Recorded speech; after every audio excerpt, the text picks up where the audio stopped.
శిరీష గారి ఏవి ప్లే చేయాల్సిందిగా కోరుతున్నాము.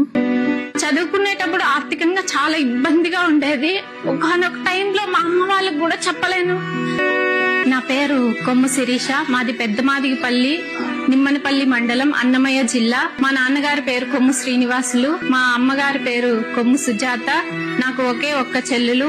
ఆర్థికంగా చాలా ఇబ్బందిగా ఉండేది. మేము చదువుకునేటప్పుడు ఆర్థిక ఇబ్బందుల కారణంగా మా అమ్మ నాన్న కష్టపడుతూ ఉంటే మా బంధుమిత్రులు, చుట్టుపక్కల వాళ్ళు, నువ్వెందుకురా ఆడపిల్లల్ని చదివిపిస్తున్నావు, ఇంకా చదివిపియద్దు వాళ్ళని అని ఎన్నో విధాలుగా చెప్పారు. లేదు, నాకు ఆడబిడ్లైనా మగబిడ్లైనా నాకు నా బిడ్లే. చదువుకునేటప్పుడు ఆర్థికంగా చాలా ఇబ్బందిగా ఉండేది. ఒకనొక టైంలో మా అమ్మ వాళ్ళకు కూడా చెప్పలేను. అమ్మ, నాకు ఇది కావాలి, నాకు ఇది తీసియండి, మా ఫ్రెండ్స్ అందరూ ఇలా ఉన్నారు, ఇలా కోచింగ్ కి వెళ్తున్నారు, నేను వెళ్ళాలి, నేను స్టడీ హాల్కి పోయి చదువుకోవాలి అని చాలా ఇబ్బందిగా ఉండేది.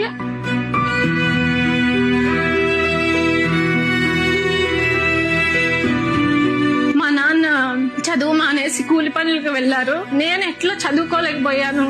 నా బిడ్డలు చదువుకోవాలా, నాకు మగ బిడ్డలైనా ఆడబిడ్డలైనా వాళ్ళకి ఎలాంటి లోటు రాకూడదు, ఒకరి మీద ఆధారపడకూడదు అనేసి మమ్మల్ని చదివిపించారు. ఈ రోజు నాకు ముఖ్యమంత్రి చంద్రబాబు నాయుడు గారి చొరవ వల్లే నేను ఉద్యోగం సాధించగలిగాను. మా కుటుంబం అందరి తరపున నేను మనస్ఫూర్తిగా ధన్యవాదాలు తెలియజేసుకుంటున్నాను.